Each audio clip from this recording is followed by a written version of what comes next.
Imagine, Imam al-Jawad passes away, Imam al-Hadi is 6, Mu'tasim, the Caliph, now makes an announcement. What does Mu'tasim say?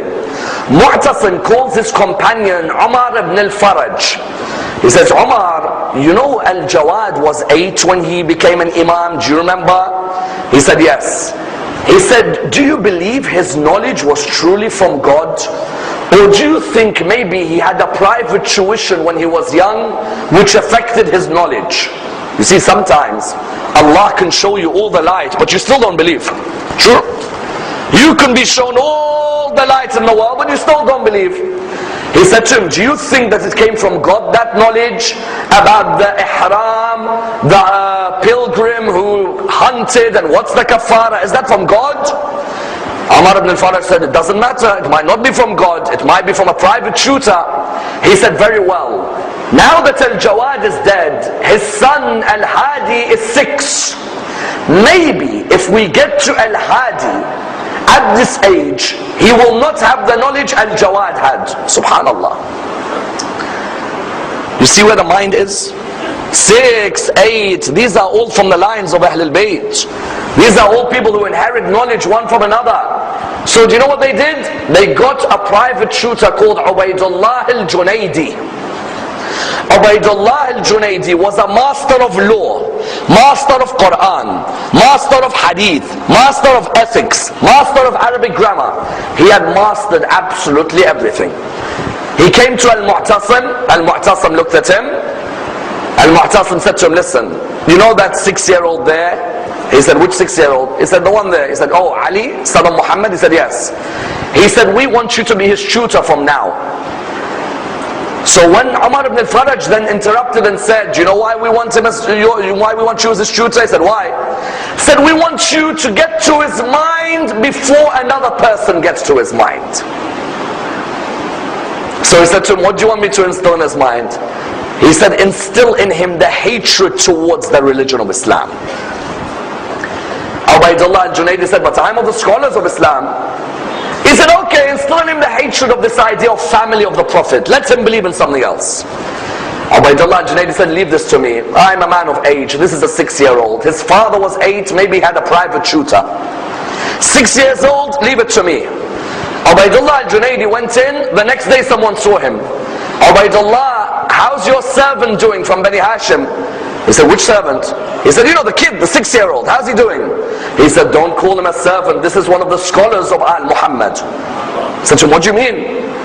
He said, when I entered upon the house, I said to the kid, I said to him, child, recite for me a surah from the Quran. So the child looked at me and said, you name the surah, I'll continue reciting.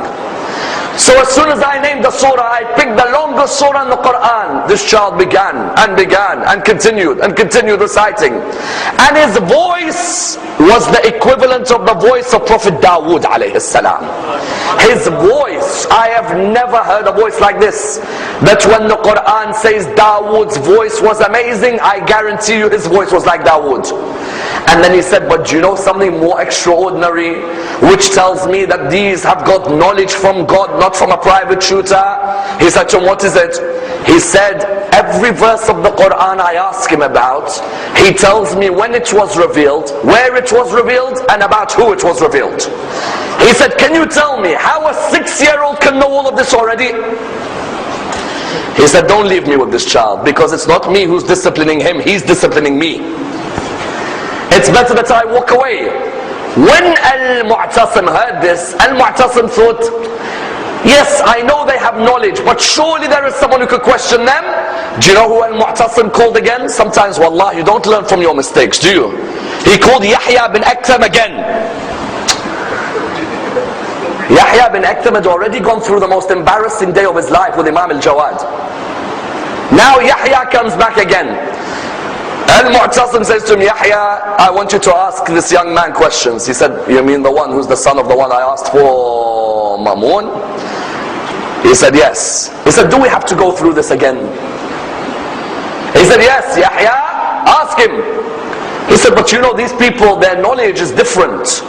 These people aren't chosen by man. There is someone else who chose them, and that is Allah subhanahu wa ta'ala. He said to him, do not talk like that to me. Ask. I did not see what Al-Ma'mun saw. For all I know, it is not real. You know, sometimes people can tell you, you don't listen. So Yahya bin Akhtab looked at me, he said, shall we ask Ali al-Hadi? He said, yes, ask Ali al-Hadi. He came to Imam Ali al-Hadi, he said to him, Ali, I have some questions to ask you. Ali al-Hadi said, about what? He said, I have questions to ask you about Prophet Adam, and about Prophet Sulaiman, and about Prophet Yusuf, and about Imam Ali, and about the Quran. Ali al-Hadi, how old is he? Still, before he even reaches 12, 13 years old, young. Don't ever let anyone make you doubt your Imams. Your Imams' knowledge is miles ahead of anyone who surrounded them. Have pride when you say Ali al-Hadi, if it's the wilad of Imam al-Hadi or the shahada of Imam al-Hadi. Don't let anyone tell you this is a small shahada. Don't let the mosques be empty. These are the beacons of knowledge from Ahl al-Bayt. Come and honor their knowledge. Yahya looks at him, he says, first question I want to ask you is about Prophet Adam. The tree that he ate from, what was it originally known as? He said it was originally known as the tree of envy. He said, yes, you are right. Mu'tasim, are you happy? He said, no, ask him another question. That was too easy. He said to him, Prophet Sulaiman said, who can bring me the Queen of Sheba's throne? And the Queen of Sheba's throne was in one part of the world. Prophet Sulaiman said, I want it in front of me now. So Prophet Sulaiman, one of the jinn said, I can bring it. And then Asif bin Barkhiyah said, I'll bring it without the blinking of the eye. And the throne came straight away. He said, Prophet Sulaiman, oh Ali al-Hadi could not have done it himself. Why does he need to ask? Ali al-Hadi looked at him and he said, oh no, he could do it himself. But he wanted to make clear to the people who is the successor after he dies. Mu'tasim said, ask again. He said to him, in sujood, prostration, aren't we only meant to do sujood to Allah? Ali al-Hadi said, why? He said, how comes Yaqub does sujood to Yusuf in the Quran? Imam Ali al-Hadi looked at him and he said, in sujood we have two types of prostrations in Islam. We have a prostration for Allah and a prostration which is obedience to Allah. He said to him, what do you mean? He said, when Allah asked the angels to prostrate to Adam, can we prostrate to Adam? Can we prostrate to a human? No. But it wasn't the prostration of worship, it was the prostration of obedience. Likewise, when Yusuf, Yaqub did prostration to him, it wasn't the prostration of worship, it was the prostration of obedience. He said to him, thank you. He said, let me ask you another question. Ali ibn Abi Talib, when people fought him at Jamal, he let them escape after the battle. But those at Siffin, he never let them escape. Why? He said those who were... Now this, imagine, I want you to imagine this, that this is a young man, and he's talking about something that's happened 250 years before him, for example, or 200 years, or whatever the date is, 180. You find that he said to him, Imam Ali, let the people of Jamal escape, because those people, once the war had finished, were not intent on instigating a further fight. They surrendered, and the narrations within the Quran say bring peace between the people. Whereas those at Siffin wanted to continue fighting, and however many times they were given a chance, they would pick up a weapon again and come back and fight. Those at Jamal, by the time Jamal finished, were still believers, whereas those in Siffin had become infidels. He said to him, okay, answer me a question about Surah 31 verse 27. Mu'tasim looked at Yahya, he said, if he answers this question, that will be enough for me, I'll let the man go. So he said to him, in Surah 31 verse 27, it says, if all the trees were pens, and the seas, and the seven seas were all ink, they would not be able to exhaust the words of Allah. Name me the seas and name me the words.